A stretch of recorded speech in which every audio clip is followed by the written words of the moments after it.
Alhamdulillahi Rabbil Alamin. Wassalatu wassalamu ala ashrafil anbiya'i wal mursalin Nabiyyina Muhammadin wa ala alihi wa ashabihi wa man tabi'ahum bi ihsanin ila yaumiddin. Asyhadu an la ilaha illallah wahdahu la syarika lah wa asyhadu anna Muhammadan abduhu wa rasuluhu la nabiyya ba'dah.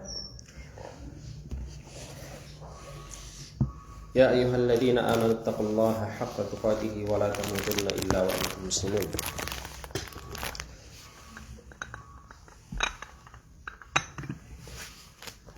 Ma'asyiral muslimin wal muslimat, ibu sekalian, kita bersyukur kepada Allah atas segala nikmatnya.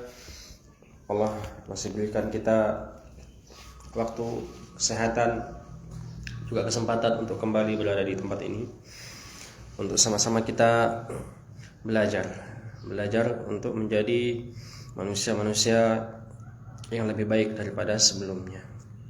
Semua ini dalam rangka untuk menggapai ridha Allah Subhanahu wa taala, berusaha untuk menapaki jalan yang Allah Subhanahu wa taala inginkan kita berada di atasnya. Jalan Shiratal Mustaqim. Kita senantiasa berusaha untuk saling mengingatkan, saling menasihati dalam kebenaran, dan saling berwasiat untuk berada dalam kesabaran dalam meniti jalan ini. Semoga Allah Subhanahu wa taala karuniakan kepada kita semuanya keistiqomahan untuk senantiasa belajar, dan juga keistiqomahan untuk senantiasa beramal, hingga Allah Subhanahu wa taala wafatkan kita nantinya dalam keadaan yang sebaik-baiknya sebagai seorang muslim dan muslimah. Ma'asyiral muslimin, ma'asyiral akhwat, kita pada hari ini insyaallah taala akan bercerita dan berkisah tentang wanita yang salihah, yang bisa dikatakan sempurna sebagaimana yang dikatakan oleh Rasulullah sallallahu alaihi wasallam. Jadi kajian kita ini adalah selingan sebelum kita menuju kitab yang setelahnya. Alhamdulillah kita sudah selesaikan kitab Sifatu Zaujatis Salihah. Kitab atau kutaib lebih tepatnya ya, karena memang agak kecil bukunya. Tapi walaupun kecil, insyaallah syarat dengan manfaat yang sangat banyak, luar biasa. Kita baru saja menyelesaikannya, dan alhamdulillah, namun tidak serta-merta ketika kita selesai mempelajari kitab tersebut, buku tersebut, kemudian kita berubah menjadi salihah. Ya, sepertinya ini adalah hal yang mustahil, baru belajar satu buku kemudian jadi salihah. Apalagi tanpa didasari dengan kita beramal, berusaha untuk mengamalkan apa yang sudah kita pelajari. Maka dari itu kita pelan-pelan bersama-sama untuk berusaha menerapkan apa yang sudah kita pelajari. Kemudian kita di sini selingi dengan sebuah kisah supaya menjadi penguat, supaya bisa menjadi teladan dan contoh untuk kita semuanya ya, sebagai seorang muslimah. Ini adalah kisah daripada Maryam binti Imran alaihissalam. Ya, Maryam bintu Imran rahimahullahu ta'ala. Kisah yang mungkin bagi sebagian ummahat, sebagian ibu-ibu sekalian sudah pernah mendengarkan kisahnya ya, atau mungkin ada yang berkata sudah sering dengar kisahnya dan sebagainya. Tapi kita memang perlu untuk senantiasa mengingatkan, menceritakan kembali, supaya terkadang kita ini lupa ya, atau terkadang kita ini ya ketika malas, putut dan sebagainya. Ketika kita mengingat kisah daripada orang-orang terdahulu yang mereka sudah distempel sebagai orang-orang yang baik oleh Allah Subhanahu wa taala, maka semangat kita akan kembali muncul. Maka ghirah kita, kecintaan kita, dan juga keislaman kita dan keimanan kita kembali naik, sehingga kita akan kembali berusaha menjadi para muslimah atau kaum muslimin yang berusaha untuk taat kepada Allah dengan sebaik-baiknya. Mengapa kita harus menyampaikan tentang kisah-kisah? Karena memang ya para ulama terdahulu juga sudah mencontohkan ya, agar kita senantiasa ya, perlu untuk sesekalinya kita ini membaca kisah-kisah teladan para umat-umat terdahulu yang mereka meninggal di atas keistiqomahan. Seperti yang dikatakan oleh sahabat Ibnu Mas'ud radhiyallahu taala anhu, di mana beliau mengatakan orang yang berbahagia atau orang yang beruntung adalah orang yang bisa mengambil nasihat dan pelajaran dari peristiwa yang dialami oleh orang lain. kadang-kadang kita ini ibu-ibu sekalian, kita bisa memahami suatu perkara atau bisa mengambil pelajaran dari kejadian-kejadian yang menimpa kita. Ada kejadian tertentu, kemudian kita mendapatkan hikmah dan juga pelajaran. Tapi tidak semua pelajaran harus kita dapatkan ketika sudah menimpa kita. Kita bisa mendapatkan pelajaran tersebut ketika ada suatu kejadian yang menimpa orang lain. Maka adalah sebuah keberuntungan ketika kita bisa mendapatkan pelajaran, bisa mendapatkan hikmah, bisa mendapatkan nasihat pada sesuatu yang menimpa orang lain. Tidak harus kita yang menjalani, tidak harus kita yang tertimpa hal tersebut. Namun kita bisa mendapatkan faidah dari apa yang terjadi pada orang lain. Nah, sebaik-baik peristiwa atau sebaik-baik kejadian, sebaik-baik kisah yang kita bisa mengambil pelajaran darinya adalah kisah-kisah dan juga apa-apa yang sudah dilalui oleh orang-orang yang disebutkan cerita mereka dan kisah mereka di dalam Al-Qur'anul Karim.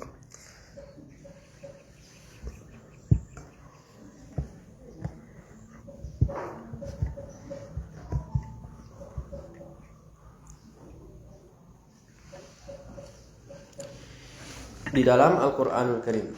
Karena memang hampir sepertiga daripada isi Al-Qur'an itu adalah berisi kisah-kisah. Dan tentunya Allah Subhanahu wa taala tuliskan kisah-kisah yang ada dalam Al-Qur'an ini bukan tanpa hikmah, bukan tanpa tujuan, bukan tanpa pelajaran. Pastinya banyak pelajaran dan hikmah yang bisa kita dapatkan ketika kita membaca kisah-kisah mereka. Karena memang ya tujuan daripada Allah Subhanahu wa taala menuliskan kisah-kisah tersebut adalah supaya kita ini bisa mengambil contoh daripada orang-orang yang saleh sehingga kita bisa teladani, dan contoh daripada orang-orang yang menyimpang sehingga kita bisa menghindar dan menjauhi sikap-sikap seperti yang mereka lakukan. Allah Subhanahu wa taala mengatakan dalam surat Hud ayat 120, "Wa kullan naqussu 'alaika min amba'ir rusuli ma nuthabbitu bihi fu'adak wa ja'aka fi hadhil haqq wa mau'izatu wa dzikra lil mu'minin." Dan kami ceritakan kisah-kisah para rasul itu untuk mengokohkan hatimu. Maka terkadang hati kita ini mulai goyang, mulai malas ngaji, mulai malas untuk beribadah. Kita perlulah untuk sekedar mendengarkan kisah-kisah daripada orang-orang manusia-manusia teladan untuk bisa menguatkan hati kita senantiasa istiqomah di atas jalan ketaatan.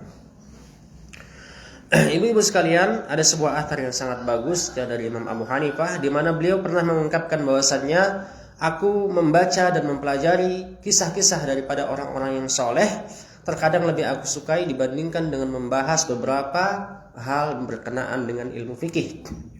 Ya, yang berkaitan dengan ilmu fikih, dengan hukum, ini hukumnya halal, ini hukumnya haram. Terkadang beliau itu lebih menyukai untuk membaca kisah-kisah orang yang soleh. Alasan beliau katanya karena di dalam kisah-kisah dan sejarah hidup mereka ada pelajaran yang bisa kita teladani. Kemudian ibu-ibu sekalian, ketika kita membaca kisah orang-orang yang saleh, ya baik itu wanita maupun para pria, maka akan timbul dalam hati kita kecintaan terhadap mereka.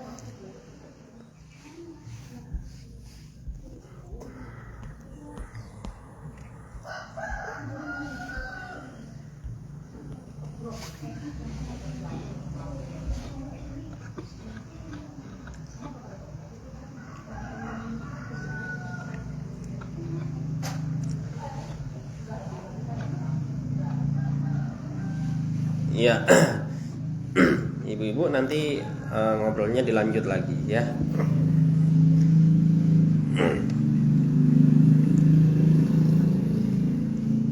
Nanti saya kalah, soalnya saya sendirian di sini ngomongnya, ibu-ibu di sana banyak ya. Saya pasti kalah. Ya, 1 lawan 2, ya, lawan 3 lawan 4, apalagi semuanya ya nanti repot. Insya Allah nanti masih ada waktu untuk ibu-ibu bisa bertukar pikiran ya. Nah, kita lanjutkan kembali bahwasanya ketika kita membaca kisah orang-orang yang salih, maka akan tumbuh rasa cinta dalam hati kita terhadap mereka. Dan ketika kita mencintai orang-orang yang salih, orang-orang yang telah lalu dalam kesalehan, telah meninggal dunia dalam keteladanan, maka ini adalah merupakan salah satu bukti keimanan, dan ini adalah merupakan salah satu ya, yang sarana untuk mendapatkan manisnya rasa keimanan.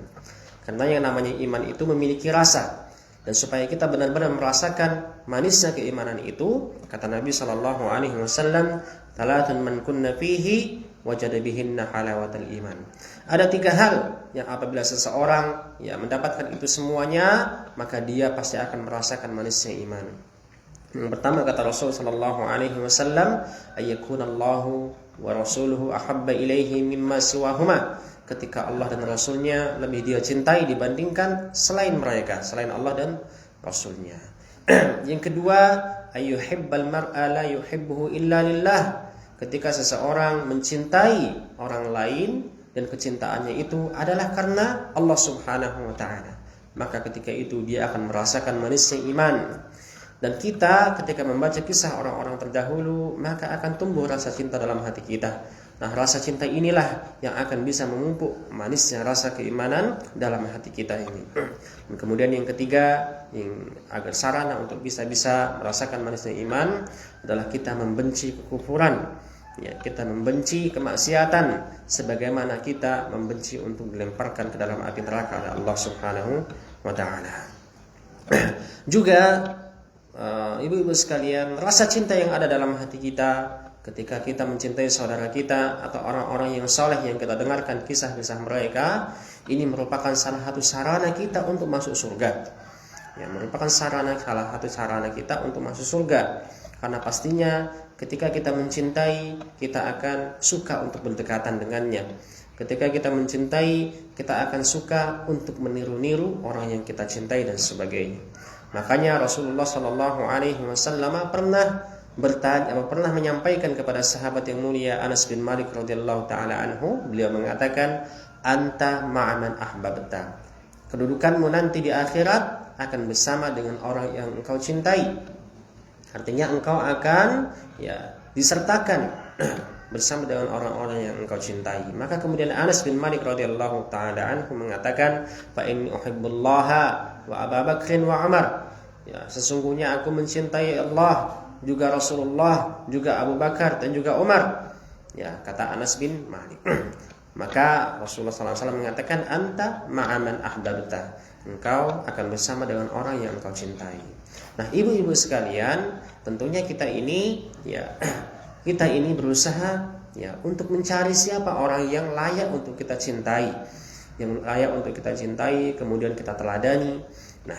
Maka dari itu kita ingin sampaikan kisah ini, kisah seorang wanita yang layak untuk ibu-ibu sekalian teladani dan jadikan sebagai contoh.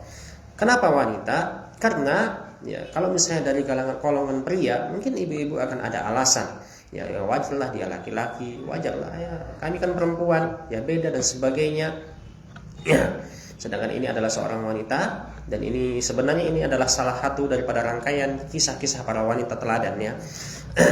Kita sebutkan kisah Maryam ini karena memang beliaulah yang pertama kali disebutkan dalam beberapa hadis Rasulullah sallallahu alaihi wasallam. Kata beliau sallallahu alaihi wasallam, "Kamula minar rijali katsir."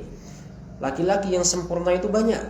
Maksudnya sempurna di sini dalam artian dia laki-laki yang bertakwa, laki-laki yang soleh, yang pemberani, yang menginfakkan hartanya di jalan Allah, yang memiliki sifat-sifat yang mulia, sifat jujur, teladan, sifat amanah, dan lain sebagainya. Itu banyak dari golongan laki-laki. Banyak sekali kata Rasul sallallahu alaihi wasallam. Kemudian beliau melanjutkan hadisnya, "Walam yakmul minan nisa." Akan tetapi dari kalangan wanita tidak ada yang sempurna. Tidak ada yang sempurna illa kecuali Maryam bintu Imran. Kecuali Maryam bintu Imran. Wa Asiyah imra'atu Fir'aun, dan juga Asiyah istri dari Fir'aun. Fir'aun itu manusia yang paling kufur kepada Allah Subhanahu wa taala. Tapi ternyata istrinya bisa menjadi wanita yang sempurna. Nah, ini kita perlu bertanya, ini kok bisa? Apa yang telah dia lakukan? Bagaimana sikap dia selama ini menghadapi suami yang bengis seperti Fir'aun? Kemudian dia bisa menjadi wanita yang sempurna kata Rasulullah SAW. Mungkin suatu hari nanti perlu kita untuk menguak kisah daripada Asyah bintu Muzahim imra'atu Fir'aun, istri daripada Fir'aun ini. Nah, kemudian Rasulullah SAW mengatakan, "Wa fadlu Aisyah 'ala sa'irin nisa ka fadli tharid 'ala sa'irit ta'am." Dan keutamaan Aisyah dibandingkan dengan seluruh wanita ibaratkan keutamaan tharid. Tharid itu adalah makanan ya Bu ya. Makanan gandum yang dicampur dengan kalau nggak salah kurma, kemudian nanti ada dagingnya dan sebagainya. Allah alam, pokoknya nggak tahu saya seperti apa bentuknya. Nah saya belum pernah nyicipin. Ya intinya seperti bubur, ya, bubur daging atau bagaimana saya nggak tahu. Ya, intinya makanan yang sangat disukai. Ya, makanan yang sangat disukai dibandingkan makanan-makanan yang lain. Ini adalah keutamaan daripada Aisyah radhiyallahu taala anha. Kemudian dalam hadis lain Rasulullah sallallahu alaihi wasallam mengatakan, dan hadis ini dari Aisyah radhiyallahu taala anha. Aisyah mengatakan bahwasanya kata Rasul sallallahu alaihi wasallam, sayyidatu nisa'i ahli jannati arba'. Ya, penghulu atau pemimpin wanita-wanita di surga ada 4 orang. Siapakah mereka? Yang pertama disebutkan adalah Maryam bintu Imran. Maryam bintu Imran. Kemudian Fatimah bintu Muhammadin sallallahu alaihi wasallam. Kemudian yang kedua adalah Fatimah, putri daripada Rasulullah sallallahu alaihi wasallam. Kemudian yang ketiga adalah Khadijah bintu Khuwailid. Khadijah adalah istri, ya, istrinya Rasul sallallahu alaihi wasallam. Dan yang terakhir adalah Asiyah, bukan Aisyah tapi Asiyah, istri daripada Fir'aun tadi.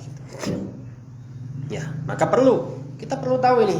Kita para wanita, ibu-ibu ya, kalau saya bukan ya. Ibu-ibu para wanita butuh teladan, butuh contoh, butuh patokan untuk benar-benar menjadi wanita yang salihah. Ya, nggak mungkin kita bisa meneladani orang-orang yang kafir. Kalau ibu-ibu wanita-wanita sekarang ini, mohon maaf ya Bu ya, ABG yang ada di zaman sekarang ini, mereka ya tontonannya setiap hari apa yang ada di TV, kemudian apa yang ada di HP. Akhirnya itulah yang menjadi mindset mereka, yang menjadi pola pikir mereka bahwasannya wanita yang baik adalah wanita yang begini dan begitu. Ya, mereka kehilangan yang namanya teladan dari golongan para wanita. Ya, maka dari itu perlu ibu-ibu sekalian nanti ketika mendengarkan kisah ini diceritakan kepada anaknya, kepada adiknya, atau kepada siapanya, ya, untuk menjadi contoh wanita-wanita teladan. Nah, ibu-ibu sekalian, ada yang tahu apa artinya Maryam, Bu? Ada yang tahu apa artinya Maryam? Ya, mungkin ada yang tahu, tapi suaranya tidak sampai ke saya. Maryam ini kalau saya baca itu artinya adalah khadimatur Rabb. Artinya adalah pelayannya Allah Subhanahu wa taala, pelayan Tuhan. Pelayan Allah Subhanahu. Artinya beliau hidup itu memang untuk beribadah kepada Allah Subhanahu wa taala. Ya, kita mulai saja. Landasan daripada kisah kita ini adalah apa yang Allah tuliskan Subhanahu wa taala dalam Al-Qur'an surat Ali Imran. Kalau ibu-ibu bawa Al-Quran, baik itu melalui aplikasi HP ataupun ada Al-Quran di tangannya atau di sampingnya atau di belakangnya, boleh ibu-ibu ambil sambil kita baca sama-sama. Ya, silakan ibu-ibu buka Al-Qurannya surat Ali Imran. Itu surat Ali Imran adalah surat yang ketiga setelah surat Al-Fatihah. Ayat kita mulai dari ayat yang ke-33. Kita mulai dari ayat yang ke-33. Kalau yang nggak bawa Al-Quran bisa nyimak saja. Nah, kita mulai dari firman Allah Subhanahu wa taala di mana Allah mengatakan, "Innallaha astafa Adama wa Nuha wa ala Ibrahim wa ala Imran 'alal 'alamin." Sesungguhnya Allah Subhanahu wa taala telah memilih Adam.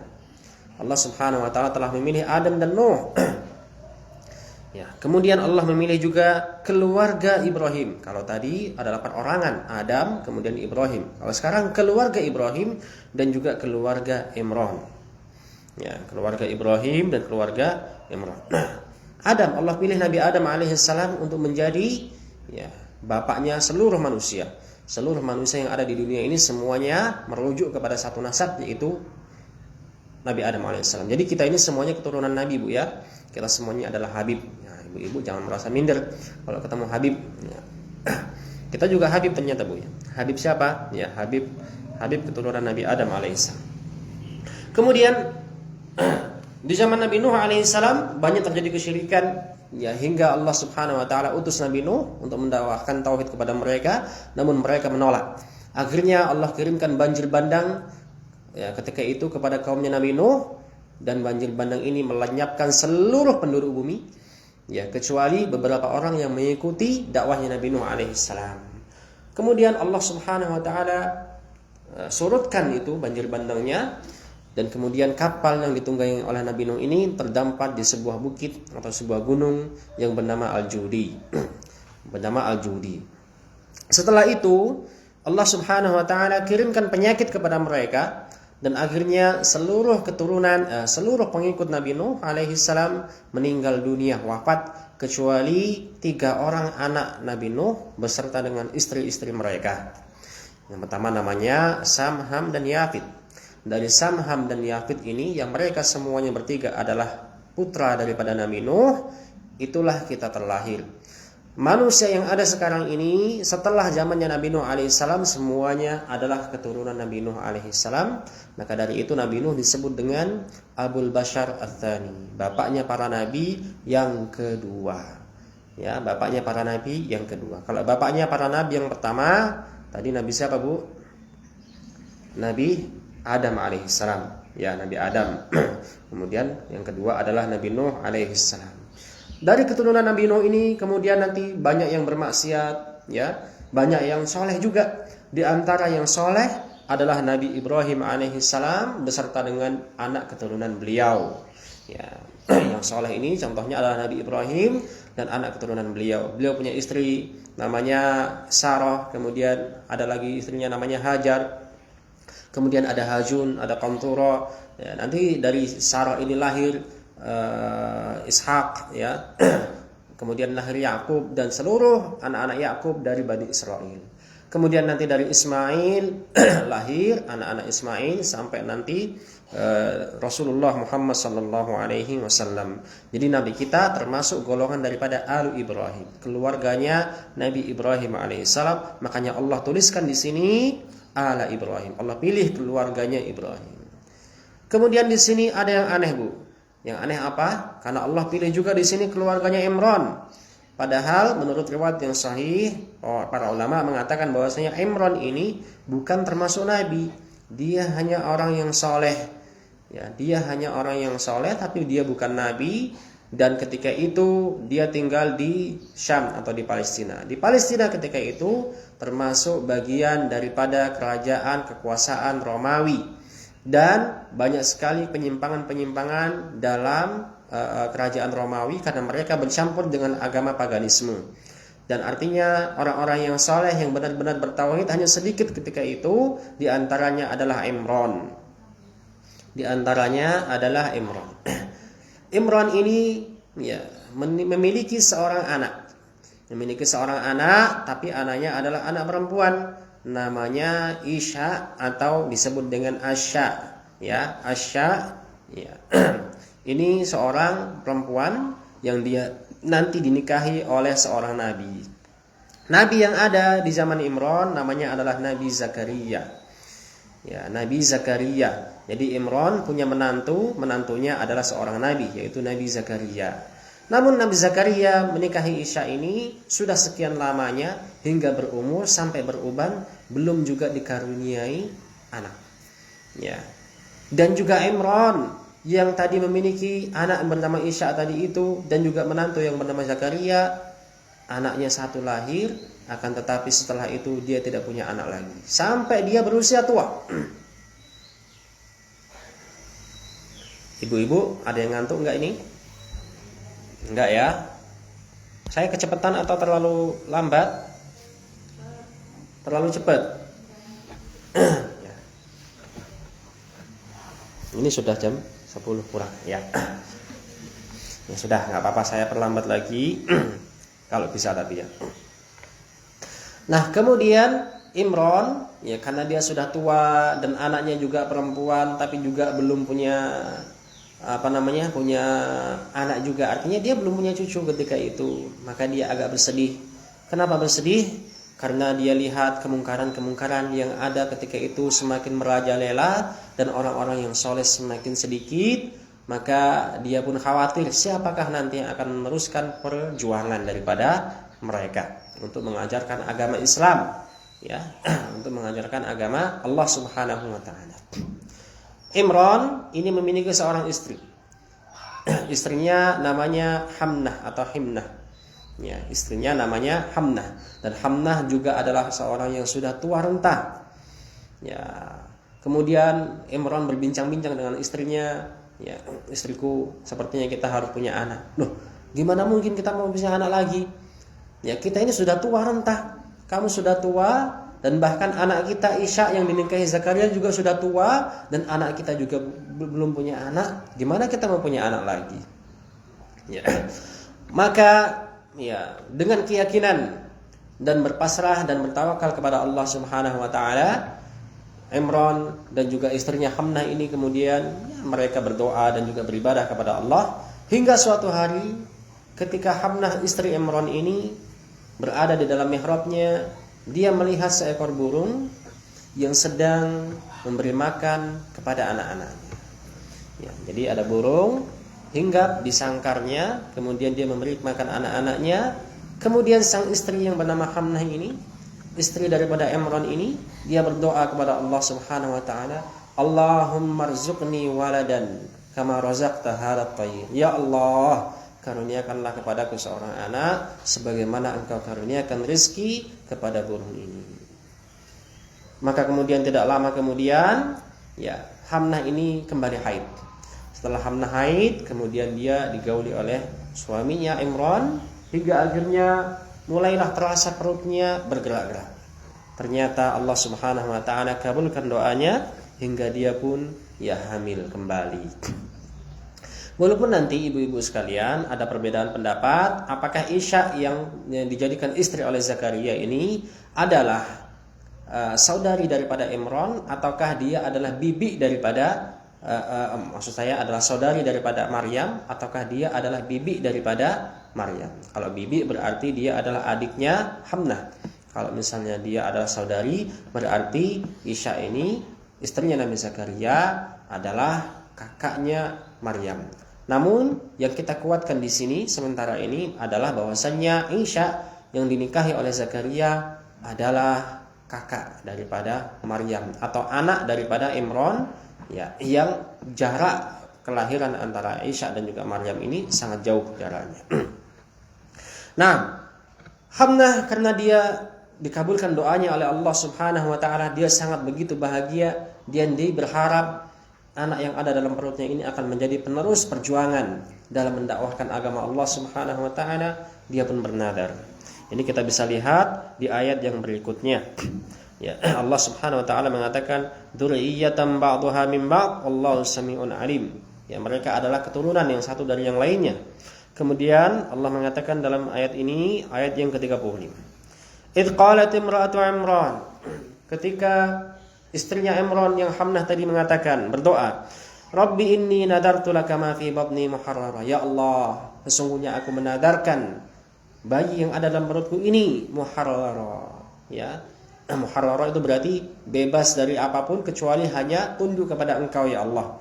Aku nadarkan anak yang ada dalam perutku ini, ya, kalau wanita-wanita sekarang kan nadarnya mungkin ya walaupun enggak semuanya, tapi biasanya kan aku pengen nanti anakku jadi dokter, ya, aku pengen anakku nanti jadi polisi, aku pengen anakku jadi apa dan sebagainya, ya. Tapi masya Allah, saya yakin ibu-ibu sekarang ini, ya, nadarnya mungkin sudah berbeda lagi ya. Ya Allah, kalau aku melahirkan nanti anakku pengen tak jadikan ustadz, ya, misal. Semuanya jadi ustadz, ya. Yang jadi muridnya siapa? Ini Hamnah menadarkan anaknya, ya, untuk menjadi muharrarah, sebagai hamba Allah Subhanahu wa taala yang akan menjadi pelayan. Pelayan di mana? Di Masjidil Aqsa, di Baitul Maqdis ketika itu. Ya. Fataqabbal minni, ya Allah, terimalah persembahanku ini ya Allah. Innaka antas samiul alim. Sesungguhnya Engkau Maha mendengar dan Maha mengetahui. Ya. Falamma wada'atha, namun kemudian ketika Hamnah melahirkan anak tersebut, qalat rabbi inni wada'tuha unta. Ya Allah, aku lahirnya perempuan ini. Ya Allah, ya aku lahirkan anakku perempuan ini ya Allah. Wallahu a'lamu bima wada'at, dan Allah lebih mengetahui apa yang dia lahirkan. Ya, Allah tahu memang Allah Subhanahu wa taala yang menciptakan jenis kelamin sejak dalam perut Hamnah, ya sang anak tadi itu memang sudah Allah tentukan jenis kelaminnya. Walaysa dzakaru kal untha, dan memang laki-laki tidak seperti wanita. Wanita enggak seperti laki-laki. Ya, Hamnah tadi berharapnya yang lahir adalah anak laki-laki supaya bisa mengabdi di Masjidil Haram, di Masjidil Aqsa ketika itu, ya bisa jadi pelayan, menjadi ahli ibadah, jadi marbotnya, entah jadi apanya, pokoknya benar-benar hidupnya untuk hanya beribadah kepada Allah Subhanahu wa taala.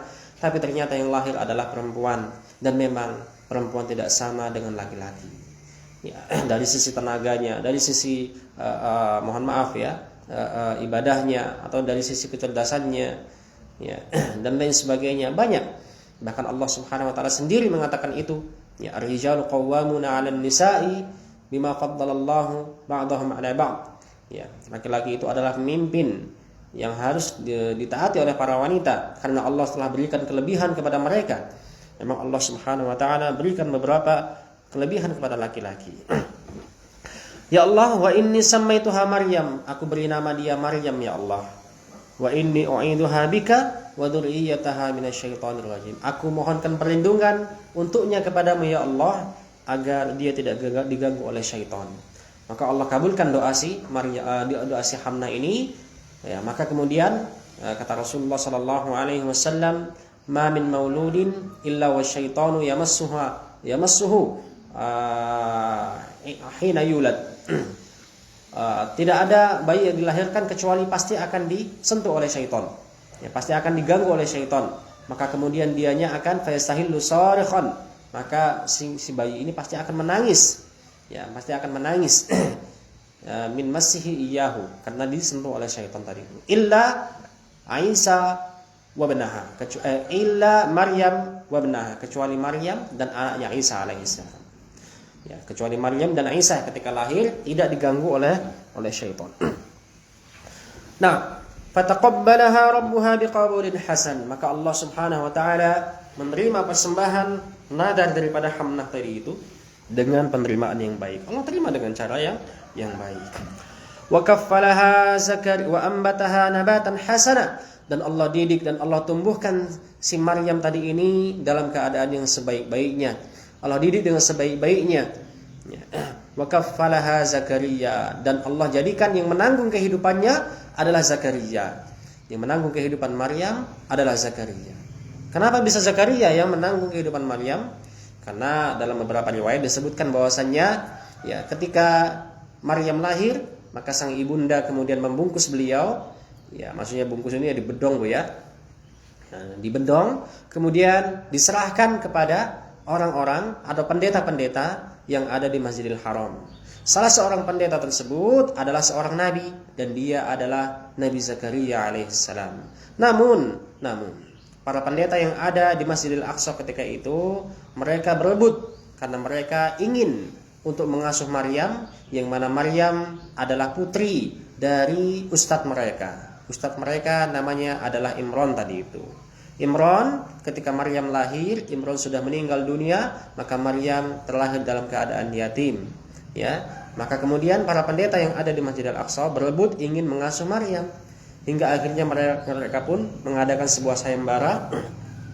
Mereka melemparkan pena mereka di sungai Urdun, sungai Yordania ketika itu. Mereka melemparkan pena mereka. Nah, pena yang bisa melawan arus sungai, maka dialah yang berhak untuk mengasuh Maryam. Dan ketika itu dilemparkanlah pena-pena para pendeta itu, dan pena-pena itu semuanya hanyut di bawah aliran sungai, kecuali satu pena, yang pena ini malah melawan arus daripada sungai tersebut, dan ternyata itu adalah pena daripada sang Nabi Zakaria alaihissalam. Maka kemudian Nabi Zakaria lah yang bertanggung jawab dalam mengasuh Maryam yang suci. Ya, Maryam yang suci. Kita katakan suci karena memang begitu dalam hadis-hadisnya, Maryam ini adalah wanita yang suci. Al-adra al-batul, kata Rasul sallallahu alaihi wasallam. Nah, ibu-ibu sekalian, di sini ada pelajaran ya. Tadi itu begitu lahir sang Maryam ini langsung diberi nama. Maka tidak ada masalah ya kita memberikan anak ketika saat lahir. Ya, atau boleh juga memberikan nama anak ketika dia berusia 7 hari. Boleh juga. Kemudian di sini ibu-ibu sekalian, ya ada pelajaran bahwasanya kita diperintahkan untuk mencarikan pendidik atau guru yang baik untuk anak-anak kita. Supaya apa? Supaya nanti anak kita tumbuh dengan baik. Di sini ibu daripada Maryam, Hamnah tadi, dia mencarikan tempat atau lingkungan yang baik untuk putrinya. Dan dia mencarikan guru yang baik untuk putrinya, pengasuh yang baik untuk putrinya, yaitu Zakaria alaihissalam. Hingga Allah pun subhanahu wa ta'ala tumbuhkan Maryam dan didik Maryam dengan sebaik-baiknya. Kemudian, kullama dakhala 'alaiha Zakaria al-mihrab wajada 'indaha rizqa. Setiap kali Zakaria masuk ke dalam mihrabnya Maryam. Mihrab ini kalau kita sekarang mengenal mihrab itu apa yang menjadi tempat imam kalau nggak salah, Bu ya. Kalau zaman dulu ini mihrab ini maksudnya adalah sebuah kuil atau sebuah kamar khusus, ya, sebuah bilik khusus yang disediakan oleh Zakaria untuk Maryam nanti beribadah, sholat, ruku di situ. Ya, nanti Maryam berzikir, kemudian sholat, ruku. Jadi Maryam itu di Masjidil Aqsa dibuatkan sebuah tempat yang agak tinggi, ya agak tinggi ya, kalau misalnya naik itu harus naik tangga dulu. Nah, disitulah nanti Maryam itu beribadah kepada Allah Subhanahu wa ta'ala. Beribadah kepada Allah Subhanahu. Jadi kerjaannya Maryam ini cuman beribadah, kemudian nanti ke kamar mandi, habis itu balik lagi beribadah lagi, kamar mandi lagi. Ya. Kalau ibu-ibu ya ada nggak kira-kira yang siap seperti itu, Bu? Cuman di kamar, ya di kamar, habis itu kamar mandi, balik lagi ibadah lagi, ya. Masalah makan, masalah apa sudah disiapkan. Ya, sepertinya kalau ibu-ibu seperti ini saya sangat ragu ya. Sangat ragu. Diam di rumah saja yang rumahnya luasnya seperti ini, masya Allah, nggak bakal betah sepertinya ibu-ibu ya. Padahal makanan sudah tersedia di kulkas, ya semuanya sudah tersedia, ya tetap pengennya metu, ya tetap pengennya keluar nyari udara segar dengan berbagai macam alasannya, kumpul-kumpul dan sebagainya. Kalau memang seperti itu keadaannya, berarti mohon maaf ibu-ibu sudah tereliminasi untuk menjadi Maryam berikutnya ya.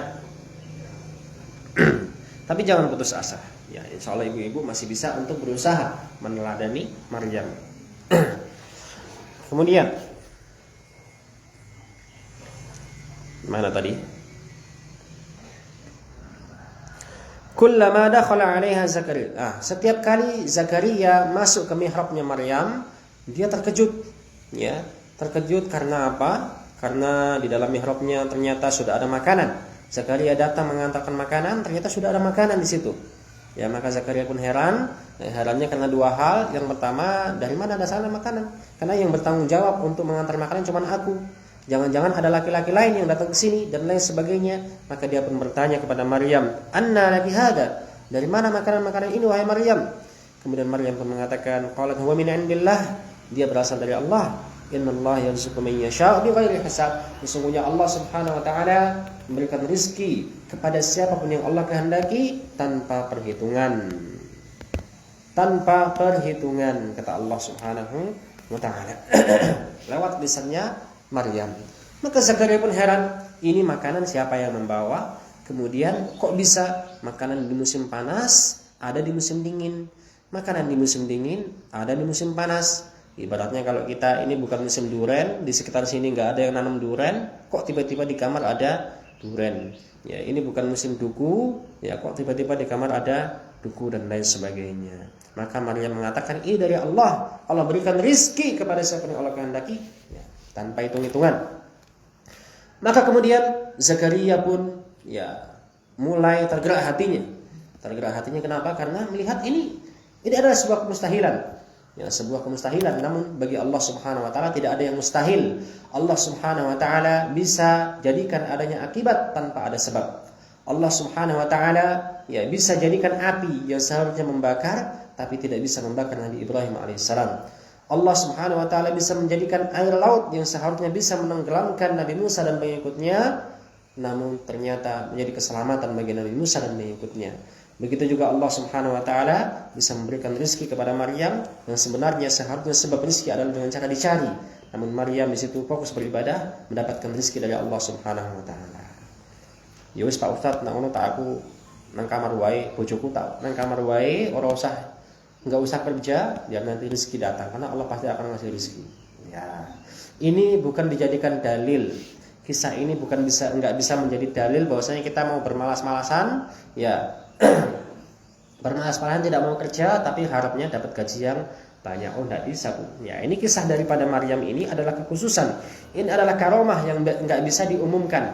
Karena nanti dalam beberapa riwayat dan ayat yang lainnya, Allah tetap menyuruh Maryam untuk menggoncangkan pohon kurma dalam keadaan dia hamil tua, sudah mulus-mulusnya pengen melahirkan, masih disuruh Allah Subhanahu wa taala menggoncangkan pohon kurma supaya dia bisa makan dan bisa minum. Ya, jadi nggak bisa dijadikan alasan, Bu, ya. Tetap ibu-ibu harus nyari, ya, harus berusaha untuk mendapatkan rezeki dari Allah Subhanahu wa taala. Maka kemudian Zakaria ketika melihat keajaiban tersebut, Nabi Zakaria pun berdoa. Hunalika da'a Zakaria rabbah. Zakaria pun berdoa kepada Allah Subhanahu wa taala. Qala rabbi habli min ladunka dzurriyyatan thayyibah innaka samiul. Ya Allah, karuniakanlah aku anak yang baik, anak yang saleh. Sesungguhnya Engkau Maha mengabulkan doa. Nabi Zakaria iri Maryam saja yang enggak kerja, enggak apa, dia dapat rezeki dari Allah. Ya, maka aku juga harus bisa ini. Akhirnya Nabi Zakaria pun ini adalah iri yang baik, yang bagus, ya. Maka beliau pun bermohon kepada Allah Subhanahu wa taala untuk dikaruniai anak. Fanadatul malaikatu wa huwa qa'imun yusalli fil mihrab anna Allah yubashshiruka bi Yahya musaddiqan bi kalimatin min Allah wa sayyida wa hasuran wa nabiyyan min as-salihin. Maka kemudian datanglah para malaikat mengabarkan kepada Nabi Zakaria. Malaikatnya ini rombongan, ya, datang kepada Nabi Zakaria mengabarkan. Allah memberikan kabar gembira kepadamu wahai Zakaria dengan datangnya seorang anak dan lain sebagainya. Tapi fokus cerita kita bukan ke kisahnya Nabi Zakaria alaihissalam. Di sini ada pelajaran lagi bahwasannya kita lihat, Bu, ya. Tadi Imron sudah tua, anaknya cuma satu, ya. Kemudian kayak nggak mungkin punya anak, tapi ternyata masih bisa punya anak dengan doa, ya. Kemudian di sini juga Nabi Zakaria, dia seorang nabi, orang yang soleh. Bayangkan seorang nabi berdakwah ke sana kemari tapi belum dikaruniai anak. Wah, itu adalah ujian yang sangat berat bagi seorang nabi. Ya, akhirnya ketika usia sudah tua renta, beliau tetap berusaha untuk berdoa kepada Allah Subhanahu wa taala hingga Allah Subhanahu wa taala kabulkan. Ya, maka dari sini, ya, bagi siapapun yang belum dikaruniai anak, itu bukanlah tanda bahwasanya Allah membenci kita, itu bukanlah tanda bahwasanya Allah Subhanahu wa taala tidak menyayangi kita. Ya, bahkan ini kurang apa? Nabi Zakaria kurang saleh apa? Nabi Ibrahim alaihissalam kurang saleh apa? Tapi ternyata Allah uji mereka dengan, mohon maaf, telat memiliki anak. Maka janganlah putus asa, ya, tetaplah berusaha, berdoa kepada Allah Subhanahu wa taala agar Allah Subhanahu wa taala dengan niat kita Allah karuniakan anak yang saleh dan salihah. Nah, kita lanjutkan kisah Maryam dengan surat yang berbeda. Kalau tadi surat Ali Imran, kalau yang berikutnya ini adalah surat Maryam. Surat Maryam.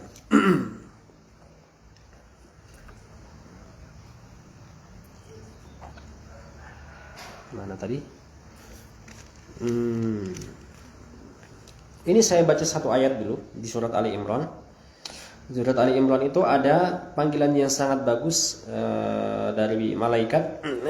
Ayat yang ke-42. Wa idz qalatil malaikatu ya Maryam. Ketika malaikat berkata kepada Maryam, "Innallaha astafaki," sesungguhnya Allah memilih engkau wahai Maryam. Wa tahharaki, dan mensucikan engkau wahai Maryam. Wastafaki ala nisa'il alamin, dan Allah memilihmu, ya, di atas wanita-wanita dunia seluruhnya. Ya Maryam uqnuti li rabbiki. Ya Maryam, beribadahlah dengan khusyuk, dengan lama untuk Rabbmu. Wasjudi warka'i ma'al raki'in. Sujudlah dan rukuklah bersama orang-orang yang rukuk. Maka kemudian Maryam pun dalam riwayat-riwayatnya dikatakan beliau ini sholatnya sangat lama sekali. Dan ini menunjukkan bahwasanya orang-orang Bani Israel dulu ibadah mereka ada rukuknya, ada sujudnya juga. Ya, ada rukuknya, ada sujudnya juga. Kemudian sekarang kita masuk surat Maryam, ini masuk ke juz yang 16, juz 16. Surat Maryam juz 16, ibu-ibu bisa langsung kalau misalnya mau nyimak itu di ayat yang ke-16 juga. Di ayat 16 saya bacakan. Wadhkur fil kitabi Maryam. Ceritakanlah kisah Maryam dalam kitab Al-Qur'an. Ya. Idin tabadat min ahliha makanan syarqiyya, ketika dia, ya, memilih sebuah tempat di sebelah timur Masjid Al-Aqsa ketika itu. Untuk apa? Untuk beribadah. Fokus dia ingin beribadah, nggak mau diganggu, ya, tidak mau bergaul. Maryam hidupnya tidak pernah tidak seperti kita, ibu-ibu sekalian, yang kita bisa ngerumpi ke sana kemari, ya, jalan bawa motor sendiri ke sana kemari, ya, kemudian ngomongin orang, ketawa ketiwi sama laki-laki yang bukan mahram kita, ya, nggak tahu laki-laki dari mana, ya, dan lain sebagainya. Maryam tidak seperti itu. Dia benar-benar mengasingkan diri untuk beribadah kepada Allah Subhanahu wa taala. Fattakhadat min dunihim hijaba, maka dia pun mengambil hijab, mengambil pembatas, ya, di antara dia dengan manusia-manusia. Fa arsalna ilaiha ruhana, maka kemudian kami utus kepada dia Maryam ini ruhana. Ya, ruhana adalah malaikat kami, ya, malaikat kami yaitu malaikat Jibril. Fatamatsala laha basharan sawiyya, yang mana Jibril ini kemudian nanti, ya, berubah wujud, atau, ya, dia menyerupai seorang laki-laki yang sangat basyaron sawiyya, yang sangat sempurna ketampanannya, ya, keindahan kulitnya, ya, kebaikan akhlaknya dan lain sebagainya, sangat sempurna, yang begitu menggoda. Qalat inni a'udzu birrahmani minka. Spontan ketika itu Maryam mengatakan, sesungguhnya aku berlindung kepada Ar-Rahman minka, dari engkau. In kunta taqiyya, karena memang kamu orang yang bertakwa. Artinya bertakwalah kamu. Aku berlindung kepada Allah dari gangguanmu. Nah, ibu-ibu bisa bayangkan bagaimana terkejutnya Maryam ketika itu. Ibu-ibu nggak bisa nggak bisa membayangkan keadaan Maryam dengan keadaan kita sekarang. Kalau kita sekarang kan bergaul sama laki-laki itu adalah hal yang sangat biasa. Kita ngobrol, bercanda, ketawa ketiwi, ya, atau bahkan mungkin chat-chatan sama laki-laki yang bukan mahram kita dan lain sebagainya. Ya, sekarang ibu coba posisikan dirinya kepada Maryam. Maryam yang tidak pernah bergaul dengan laki-laki, berbincang-bincang, bercanda, apalagi main Facebook dengan laki-laki, ya, main WhatsApp sama laki-laki lain. Maryam tidak pernah seperti itu. Dia selama ini hidupnya dari sejak kecil, ya, dididik dalam lingkungan yang Islami, ya, jauh daripada ikhtilaf, campur baur antara laki-laki dan perempuan. Kemudian Maryam fokus beribadah kepada Allah Subhanahu wa taala, tiba-tiba di dalam ruangannya ada seorang laki-laki. Dan laki-laki bukan laki-laki yang jelek, Bu. Kalau laki-lakinya mohon maaf ya, hitam, dekil, gemuk, gimana gitu, keribu, atau ibu-ibunya mungkin takut, wajar. Ya, tapi Maryam ini yang datang adalah laki-laki yang tampan sekali, ya, malaikat Jibril alaihissalam. Ya, maka spontan Maryam mengatakan ketika itu, aku berlindung pada Allah. A'udzubillahi minka in kunta taqiyya. Maka sang pria ini mengatakan, qala innama ana rasul rabbik, sesungguhnya aku adalah utusan Rabbmu. Aku adalah malaikat Allah Subhanahu wa taala yang datang untuk li'ahaba laki gulaman zakiyya, yang datang untuk memberikan kepadamu, ya, seorang anak yang zakiyah, yang suci. Qalas, maka Maryam mengatakan, anna yakunu li gulam, enggak mungkin aku bisa punya anak.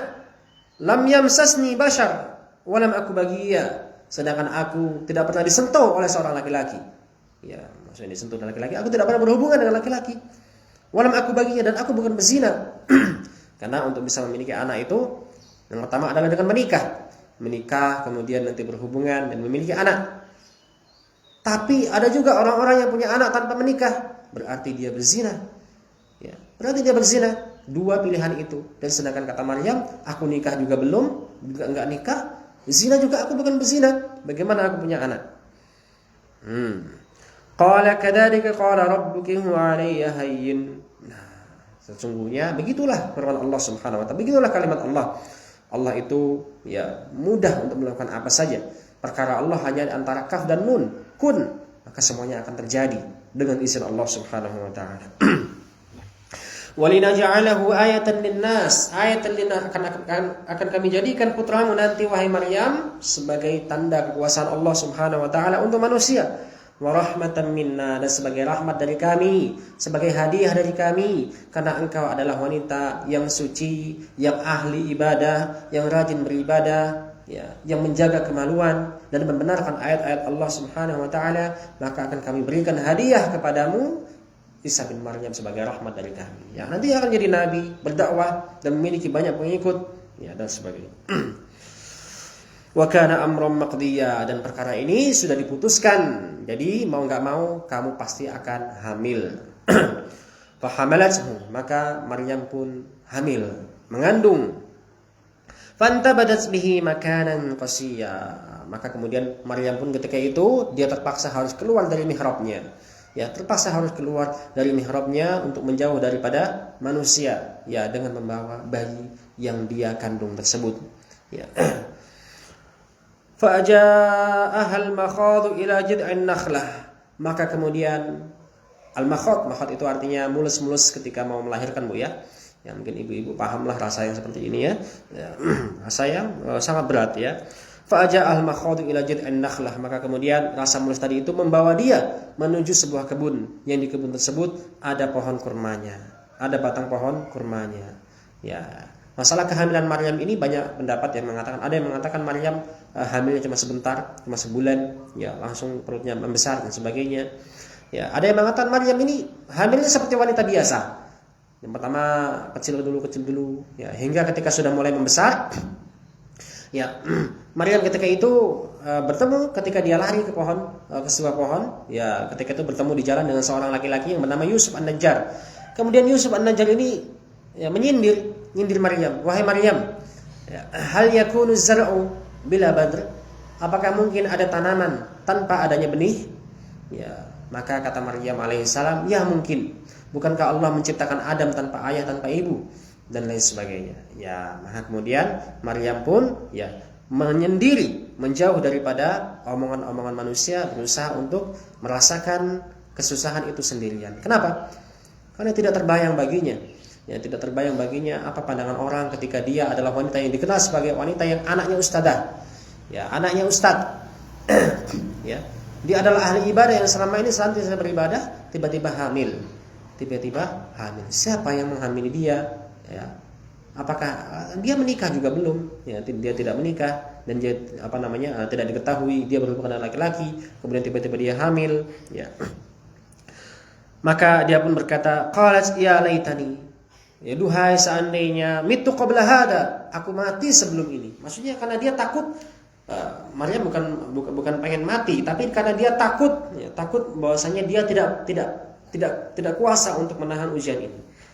Ya, Maryam itu takut dia nggak mampu menahan ujian, karena udah kebayang bagi dia nanti kalau misalnya dia udah lahiran, ya, mau dikatakan ini bukan ini bukan anak saya tapi ini dari saya, ya, mau dikatakan ini anak Tuhan, siapa yang bakal percaya? Ya, mau dikatakan aku nggak berzina tapi buktinya kok ada anaknya, maka serba salah baginya ketika itu. Maka dia pun berharap, ya laitani mitu qabla hada, seandainya aku dulu mati sebelum ini semuanya, karena takut dia tidak bisa menghadapi ujian tersebut. Wa kuntu nasyan mansiya, dan aku menjadi manusia yang dilupakan. Ya, aku tidak ada sama sekali, tidak ada yang ingat terhadap aku. Ya, makanya kadang-kadang sebagian manusia ketika ada masalah, dia berharap bisa menjauh dari orang-orang. Ya, ketika ada masalah sebagian orang itu kan gitu, Bu, ya. Berharap bisa menjauh dari keluarganya, dari tetangganya, ingin menjauh ke sebuah tempat yang entah nggak tahu di mana, dia bisa hidup sendiri di situ, ya, bersama dengan orang yang dia cintai dan sebagainya. Ya, ada orang yang seperti itu. Nah, itu juga yang pernah dirasakan oleh Maryam ketika itu. Kemudian Allah Subhanahu wa taala hibur dia, fanadaha min tahtiha. Ya, fanadaha min tahtiha, maka dipanggillah dia dari bawahnya. Allah alam, ini siapa yang memanggil? Ada yang mengatakan yang memanggil adalah Allah Subhanahu wa taala. Ada yang mengatakan yang memanggil ini adalah malaikat. Ya. Malaikat yang memanggil. Ada yang mengatakan yang memanggil ini adalah Isa alaihissalam yang masih dalam perut ibunda tadi itu. Mengapa? Bagaimana yang memanggil itu mengucapkan apa? Dia mengatakan, "Allah tahzani, janganlah engkau bersedih." Ibu-ibu sekalian, ini Masya Allah, ya, pelajaran yang sangat penting dalam Al-Quran, yang mengingatkan kita bahwasanya ibu hamil itu tidak boleh sedih. Ya, ibu hamil tidak boleh bersedih, ya, Masya Allah. Saking pentingnya ibu hamil sampai Allah Subhanahu Wa Taala kirimkan malaikat untuk apa? Untuk menghibur, ya, untuk menghibur Maryam yang sedang kesusahan ketika itu. Ya. Qad ja'ala rabbuki tahtaki sariya, Allah Subhanahu Wa Taala telah menyiapkan seluruh kebutuhanmu di bawahmu. Ya, baik itu makanan, minuman, ya, dan juga tempat tidur yang empuk dan sebagainya. Ya, Allah sudah siapkan semuanya. Ini sampai Allah sendiri yang menangani persalinan daripada Maryam, ibu-ibu sekalian. Ya, Masya Allah, ya. Jadi wanita hamil itu ya berusaha untuk selalu ya, menghindarkan kata-kata yang bisa membuat dia sedih, menghindari pergaulan-pergaulan yang bisa membuat dia murung dan lain sebagainya. Ya, harus bisa mengkondisikan diri ya. Dan juga para pasangan ya, juga berusaha untuk mengkondisikan istrinya ya, dalam keadaan tidak bersedih ketika dia mengandung. Karena sangat berpengaruh ya. Ini perlu diadakan penelitian untuk hal seperti ini. Wa huzi ilaiki bijid'in nakhlah, dan goncangkanlah, goyanglah, doronglah pohon kurma. Tapi ini katanya ilaiki ya, berarti goyanglah, goncanganlah mendekat kepadamu. Allah taala alam. Ya. Wa huzi, goncangkanlah pohon kurma itu ya, tusaqit 'alaiki rutaban janiyya, maka dia akan berjatuhan rutab ya, rutab yang matang. Nah, rutab itu artinya kurma basah yang sudah matang. Maksudnya belum matang tapi ya sudah layak untuk dikonsumsi. Ya, maka ini juga perlu penelitian ya, apa hubungannya wanita hamil dengan rutab. Ya, makanya sebagian katanya meyakini bahwasanya rutab itu bisa untuk program hamil. Walaupun harganya lumayan Bu ya. Sekilonya itu harganya berapa Bu? Ya pokoknya segitu Bu ya. Ini bagus ya. Makanya kemudian para ulama sebagian mengatakan sebaik-baik makanan yang dikonsumsi oleh wanita hamil adalah rutab. Allah taala. Nah, di sini ada pelajaran juga ya, bahwasanya Maryam yang ketika itu sedang kesulitan, sedang lemah ya, dan sedang mau melahirkan. Sudah perempuan mau melahirkan pula, sendirian pula, nggak ada yang menghibur, nggak ada suami yang mendampinginya, ya nggak ada orang tua yang bisa menghibur dia, ya nggak ada teman-teman dekatnya atau bahkan bidan yang bisa ya mengasih instruksi kepada dia, mendampingi dia. Maryam sendirian ketika itu.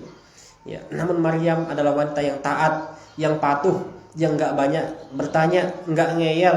Ketika Allah perintahkan untuk menggoncangkan pohon kurma, dia tetap lakukan itu. Walaupun secara akal naluri kita tidak mungkin wanita yang sudah lemah ketika itu menggoncangkan pohon kurma yang demikian besarnya, yang bahkan seandainya orang laki-laki dewasa yang badannya kekar pun menggoncangkan pohon kurma akan kesulitan untuk bisa digoyang-goyangkan. Ini Maryam ketika itu lemah. Namun begitulah perintah Allah Subhanahu wa taala.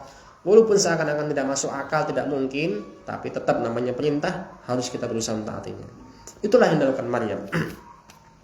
Fakuli washrabi wa qarri 'aina. Maka kemudian makan, minumlah dan bersenang hatilah engkau wahai Maryam. Ini kita ingatkan lagi ya. Ya, wanita itu ketika dalam kondisi seperti ini diperintahkan untuk bersenang hati.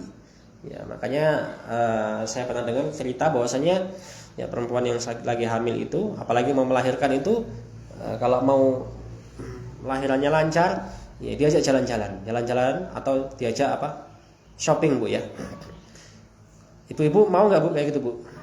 Ya, ya bapak-bapak sekalian bisa mendengarkan ini Bu, ya. Ya, diajak shopping ya, karena kan untuk otot-ototnya juga mulai terbiasa untuk nanti persiapan kontraksi dan lain sebagainya, ya jalan ya. Allah taala. Fakuli washrabi wa qarri 'aina, dan bersenang-senang. Fa imma tarayinna minal bashari ahada. Kalau nanti kamu bertemu dengan seseorang, ya fakuli, maka katakanlah inni nadartu lirrahmani shauma falan ukallimal yawma insiya. Sesungguhnya aku telah bernadar untuk puasa. Puasa apa? Puasa bicara. Jadi boleh ya puasa bicara itu ya. Allah taala alam. Puasa bicara enggak mau ngomong. Dan ini adalah cara terbaik untuk menghadapi celaan, cercaan, sindiran, gosip dan sebagainya. Diam.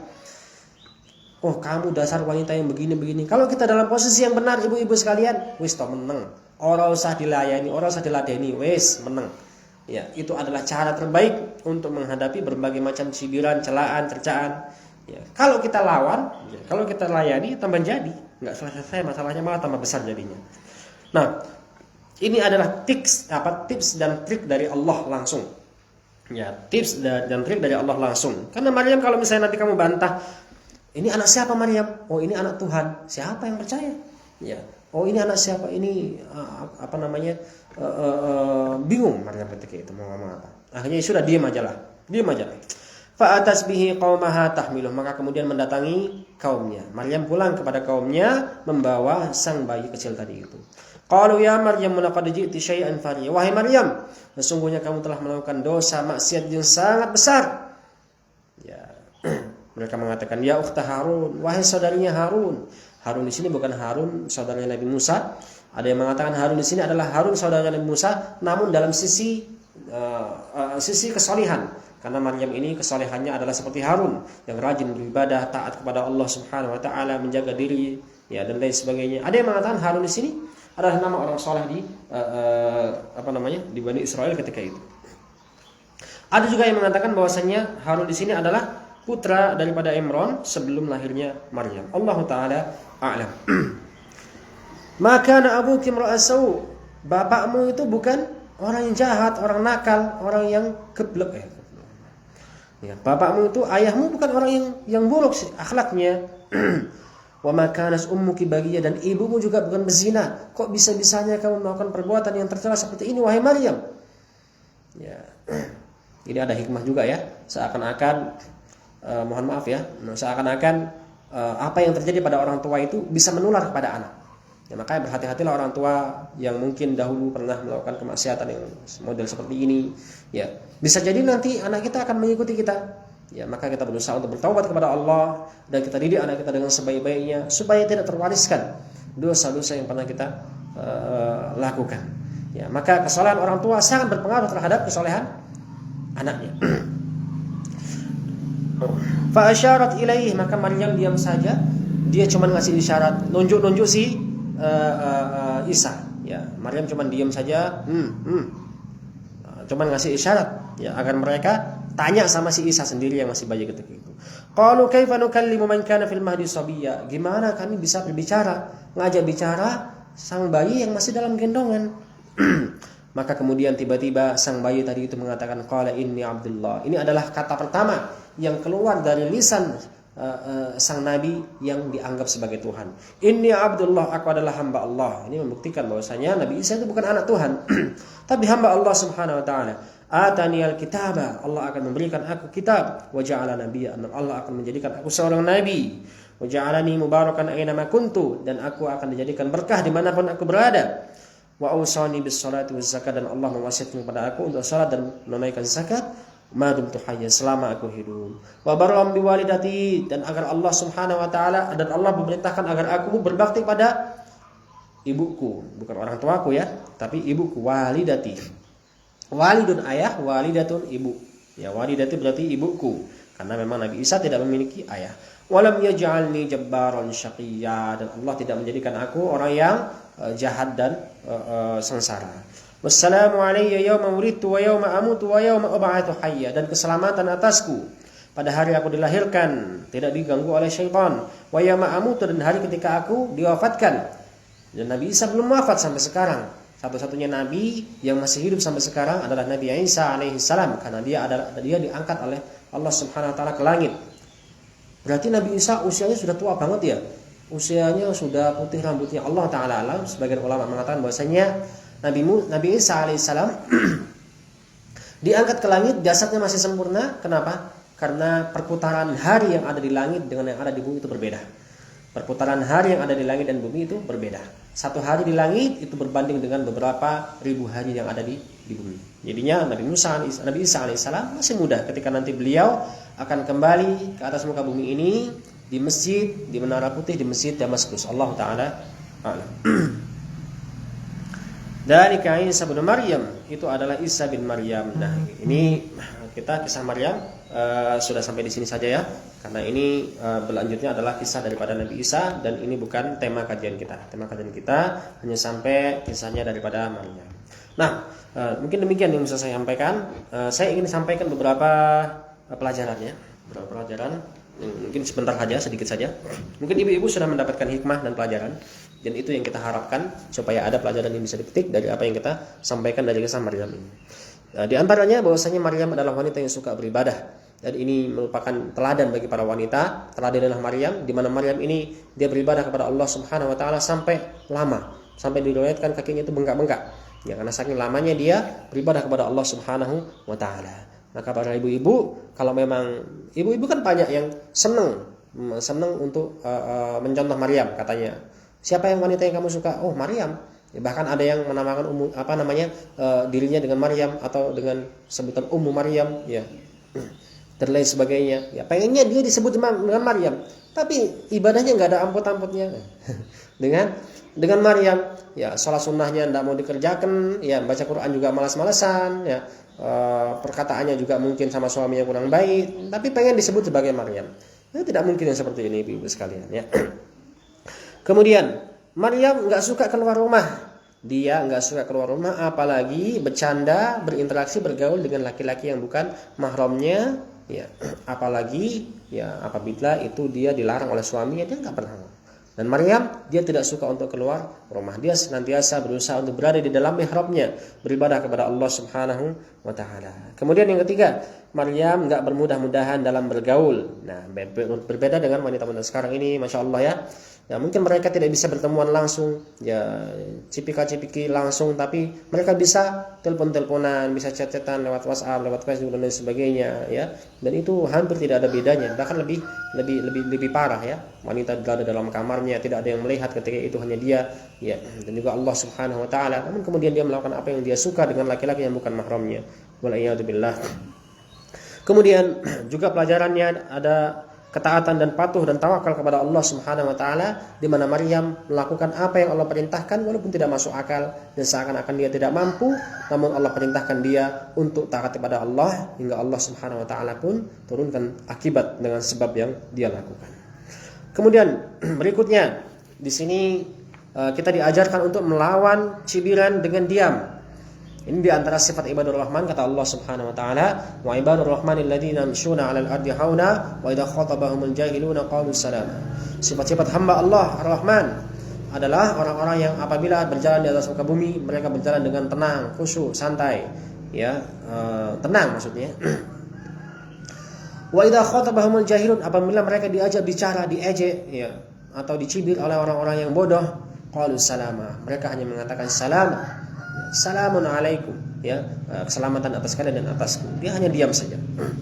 Kemudian pelajaran berikutnya, ibu-ibu berusaha untuk mencarikan guru dan pendidik yang baik untuk anak-anaknya, baik anak laki-laki ataupun anak perempuan. Nah, ini kita harus berusaha.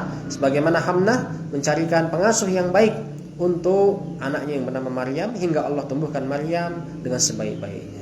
Kemudian yang berikutnya, bahwasanya wanita hamil sebisa mungkin untuk tidak bersedih, ya. Carilah sebab-sebab yang bisa membuat Anda berbahagia. Cari sebab-sebab yang bisa membuat Anda tenang.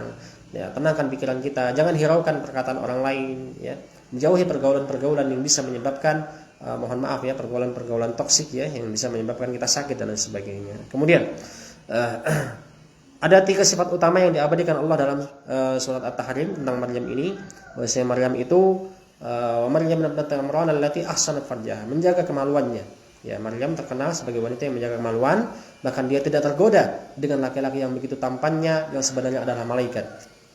Bayangkan kalau ibu-ibu sekalian berada di kamar, kedatangan laki-laki yang begitu tampannya, cantik, ganteng, ya pokoknya tajir, kaya dan sebagainya. Ya, kenalan di Facebook, di chat sama orang. Ya, assalamualaikum ukhti. Ya, lagi ngapain? Ya, saya lagi ruku nih, ya, sebagainya. Lihat foto profilnya, ternyata laki-laki yang masya Allah, ya. Itu gimana ibu-ibu sekalian? Dia mau ditolak kok, saya nggak ditolak kok, piye, dipucul dan sebagainya. Maryam spontan langsung berusaha untuk menghindar dari laki-laki yang seperti ini.